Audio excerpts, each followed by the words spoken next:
Baie hartlik welkom aan jou by die inskakeling van ons aanlyn boodskap. Ons reis saam deur die boek Handelinge en gaan vandag met mekaar gesels oor Handelinge hoofstuk 8. Kom ons bid om die seën van die Here. Hemelse Vader, wat 'n voorreg om te kan deel in die wonderlike gawe van die Heilige Gees.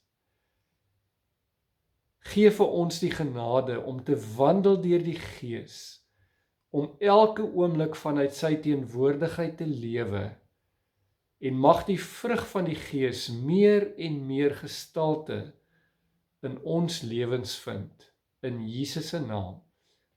Amen. Ons het gesien hoe dat die vroeë kerk ontstaan het in Jerusalem na die uitstorting van die Heilige Gees, en hoe dit van krag tot krag gegaan het en gegroei het tot meer as 5000 gelowiges. Ons sien ook in Handelinge 7 hoe dat daar konflik begin ontstaan tussen die Joodse leiers en die leiers van die Jesusbeweging. En na Stefanus se toespraak word hy gevange geneem en vermoor as die eerste Christen martelaar. En dan is Handelinge 7 vers 56 vir my so kragtig, as Filippus die volgende sê: Kyk, het hy gesê, ek sien die hemel geopen en die seun van die mens wat aan die regterhand van God staan. Daar's baie mense wat vir my vra, hoe lyk die lewe na die dood? Hier is die prentjie van die lewe na die dood. Stefanus sien 'n geopende hemel, 'n hemel waar daar plek is vir elkeen wat in Jesus Christus sterf. Hy sien vir Jesus aan die regterhand van die Vader sit en hy regeer.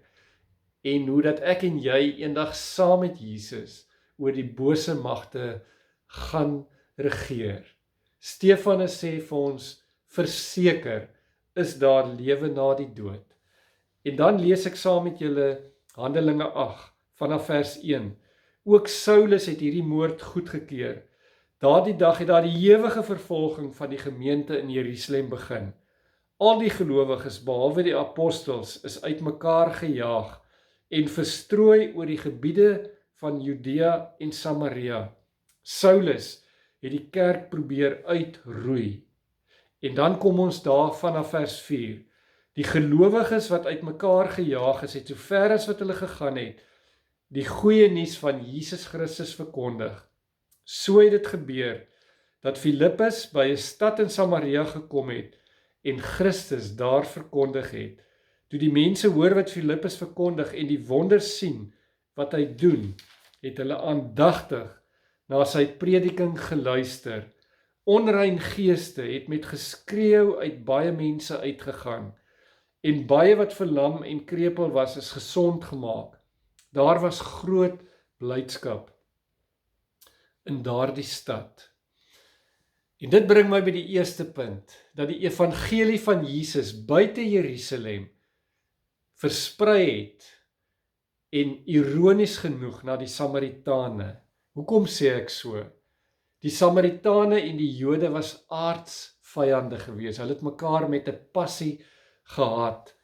Tydens die Babiloniese ballingskap het die Babiloniërs die Jode wat hulle gesien het as mense wat niks vir hulle in Babylon gaan beteken nie, het hulle in Israel agtergelaat. En hierdie mense staan bekend as die Samaritane. Hulle het ondertrou met die heidene. Die Jode self het hulle as 'n bastervolk gesien, en wanneer die Jode na Jerusalem toe gereis het, het hulle nooit deur die Samaritaanse gebied gegaan, wat eintlik die kortpad was nie, maar hulle het met 'n ompad na Jerusalem gereis, en eerder 'n dag of 2 langer gereis, maar tog net nie deur hulle aardsvyande se gebied nie. In Lukas 9 lees ons dat Jesus by geleentheid kortpad deur die Samaritaanse gebied vat en dan vertoef in Samaria. En dan sien die Fariseërs hoe dat die Samaritane vir Jesus heeltemal verwerp.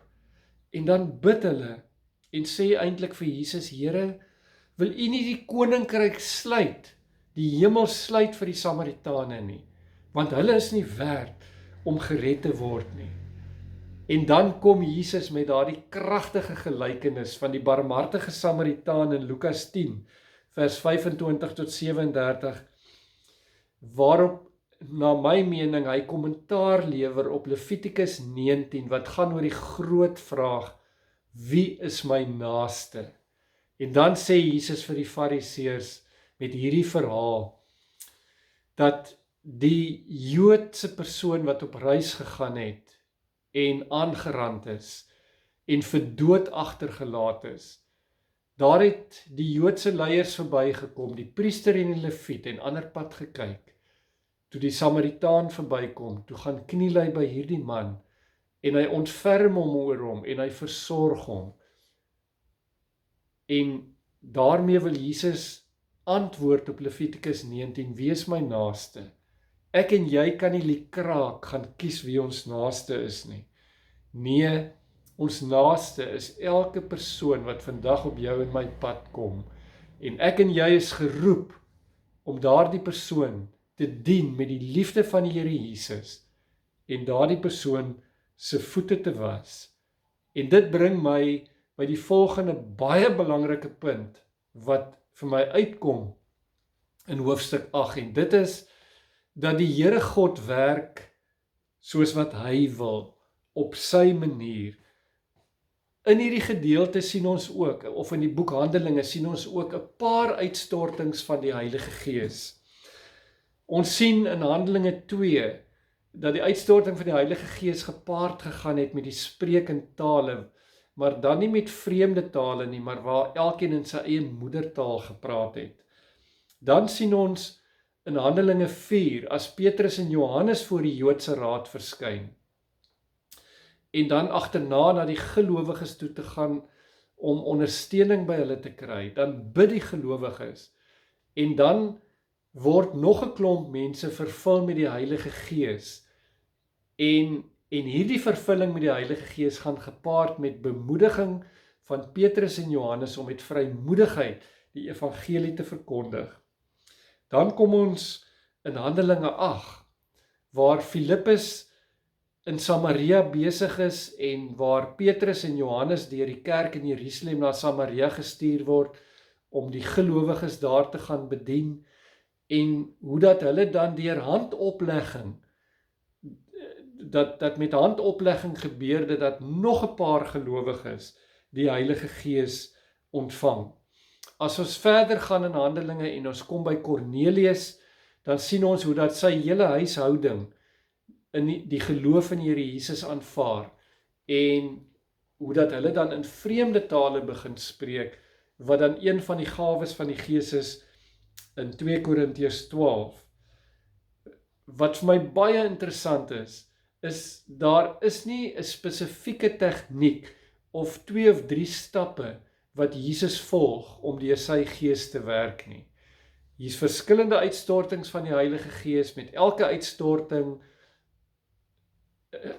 speel ander dinge 'n rol, en dit is presies dieselfde met die doop. Moet 'n ou nou klein of moet 'n ou nou groot gedoop word en daaroor met mekaar in 'n redenasie gaan?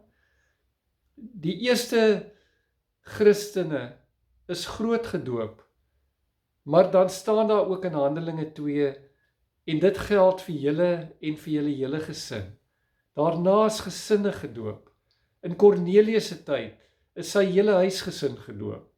En of dit nou moet min water of baie water is, moet ons nou doop met besprinkeling of onderdompeling, dit is nie die punt nie, want op Pinksterdag het 3000 mense tot bekering gekom. Dit was in Jerusalem, in die woestyn. Daar was nie water om 3000 mense te onderdompel nie. Definitief is hulle deur besprinkeling gedoop. Maar later in die Bybel, Kornelius en sy huishouding word weer onderdompel. Of jy nou groot of klein gedoop word deur min of baie water, dit is nie die punt nie. Die kern waaroor dit gaan, is dat ek en jy die tekens van versterking in die geloof by die Here ontvang. Daar's nie resepte waar volgens die Here werk nie. Nie wanneer die Heilige Gees by verskillende tye uitgestort word nie, nie met die doop nie. Vader werk soos hy wil en daarom moet ons nie in konfrontasie met mekaar oor hierdie goed gaan nie. Die kernwaarheid is dat ek die sakramente ontvang om my in my geloof te versterk. En dit bring my by die derde punt. In hoofstuk 8 sien ons daar sprake van twee Simons. Mag ek praat van Simple Simon of Simple Simon en Super Simon? Kom ons lees gou-gou van Super Simon in vers 9. In dieselfde stad was daar 'n man met die naam Simon, wat die inwoners van Samaria met sy toorkunste verstom het. Hy het daarop aanspraak gemaak dat hy iets baie besonders is. En almal, klein en groot, het hom aangehang. Hulle het gesê, hy is wat ons die groot krag van God noem. Vers 11, hy het 'n aanhang onder hulle gekry, omdat hulle oor 'n lang tydperk het hy hulle met sy toorkunste verstom, maar toe Filippus die evangelie van die koninkryk van God en die naam van Jesus Christus aan hulle verkondig, het hulle gelowig geword, en mans sowel as vrouens is gedoop. Selfs Simon het gelowig geword en hy is gedoop, en het Filippus oral vergesel, en hy was verstom oor die groot tekens en kragte wat hy sien gebeur het. Dan word hier ook gepraat van Simple Simon, vers 14. Toe die apostels in Jerusalem hoor dat die mense in Samaria die woord van God aanvaar het, het hulle vir Petrus en Johannes daarheen gestuur. Die het gegaan en vir die mense daar gebid, dat hulle die Heilige Gees mag ontvang, want die Gees het nog nie op een van hulle gekom nie, hulle was net in die naam van die Here Jesus gedoop. Die apostels het hulle die hande opgelê, en hulle het die Heilige Gees ontvang. Simple Simon, 'n doeteenvoudige visserman, wat kragtige getuie is, deur die krag van die Heilige Gees. Super Simon, vir wie dit oor homself gaan, hy maak naam onder die mense van Samaria, deur sy toorkunste en toordery, en Super Simon sê in vers 18, toe Simon sien dat die mense die Gees ontvang as die apostels hulle die hande oplê, het hy hulle geld aangebied en gesê, gee my ook hierdie bevoegdheid, sodat elkeen wat ek die hande oplê, die Heilige Gees kan ontvang. Ons kom klaar agter dat sy motiewe nie reg is nie. Maar Petrus, Simple Simon, antwoord hom, gaan na die verderf met jou geld en al. Dink jy kan die gawe van God met geld koop? In hierdie werk is daar vir jou geen plek nie, want jou gesindheid teenoor God is nie reg nie. Bekeer jou van hierdie dwaling en tot die Here. Miskien sal hy jou hierdie gesindheid van jou hart vergewe en sien jy is deur afguns vergiftig en deur die sonde verstrik. Super Simon suk meer krag omdat dit oor homself gaan. Simple Simon ervaar die krag van die Gees omdat sy oog op Jesus gerig is. Ek het in die Pinkstertyd vir u gesê, ek moenie meer van die Gees wil hê nie. Die Gees wil meer van my hê en dan sal ek meer van die Gees ervaar. Hoeveel van ons soek nie baie keer meer krag nie, meer geestelike krag, meer geestelike diepte nie. Baie keer gaan dit oor onsself. En in Efesiërs 5 vers 18 staan daar dat ons onder mekaar lofliedere sing, maar alles moet op die ou end gaan oor die eer van die Here God. En daarmee wil ek graag saamvat hierdie gedeelte in hoofstuk 8, deur te sê, ek en jy soek baie keer Vader se krag op verkeerde plekke. Ons soek dit in verskillende kerke. Dan kry ons dit nie, en op die ou end is ons so teleurgesteld, dat ons rug op die kerk in geheel draai. Ons soek dit in seminaar tot seminaar. En na elke seminaar, dan het ons iets gekry wat so vir 'n rukkie hou, maar dan moet ons weer die volgende seminaar doen. Ons soek die krag van God, daai geestelike diepte, in die een geestelike boek na die ander. Ons soek dit nie net in Jesus Christus alleen nie, maar in Christus plus. In Christus plus die groot doop. In Christus plus die spreek in tale.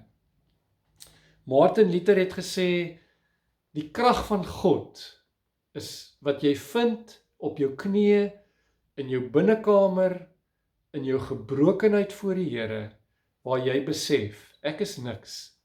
Alles wat ek het en wat ek is, kom van hom af.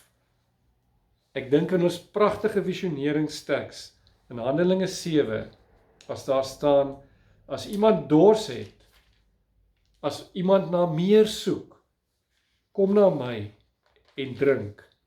Met die een wat in my glo, is dit soos die skrif sê, strome lewende water sal uit sy binneste vloei. Hiermee het hy na sy Heilige Gees verwys, want die mense wat tot geloof in hom kom, sou die Gees van die Here ontvang. 2 Korintiërs 12 vers 9, ons lees daarvan Paulus wat bid, dat die Here die doring uit sy vlees sal verwyder. Ek self het baie lank in my lewe gewonder, wat is die doring in sy vlees waarvoor hy gebid het? Ek het in my voorbereiding gaan kyk na die Griekse vertaling, en daar staan baie uitdruklik wat dit is. Paulus het gebid vir krag, nog meer krag, sodat hy die evangelie van die Here Jesus Christus kan verkondig.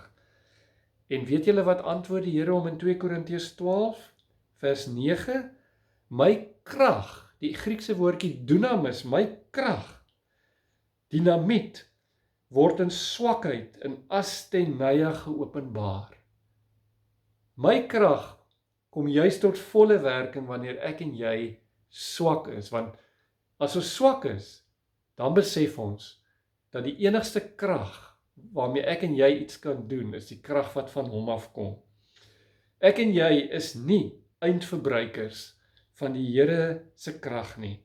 Ons is net geleiers, kanale, waardeur Vader se krag vloei. En daarom sê Romeine 1 vers 16, so mooi, Paulus sê dit, ek skaam my nie oor die evangelie nie, want dit is die krag van God tot redding vir elkeen wat glo. Martin Luther het so mooi gesê, dat die krag van God lê in sy woord, in ons visioneringsteks, kom na my toe, as jy dors het, en strome van lewende water sal uit jou vloei. Psalm 1, hy wat die woord van God dag en nag oordink, sal wees soos 'n boom wat by waterstrome geplant is, wat vrugte dra op die regte tyd, waarvan die blare nooit sal verdroog nie. En jy sal 'n kragtige getuie wees vir Jesus se naam tot sy eer. Amen.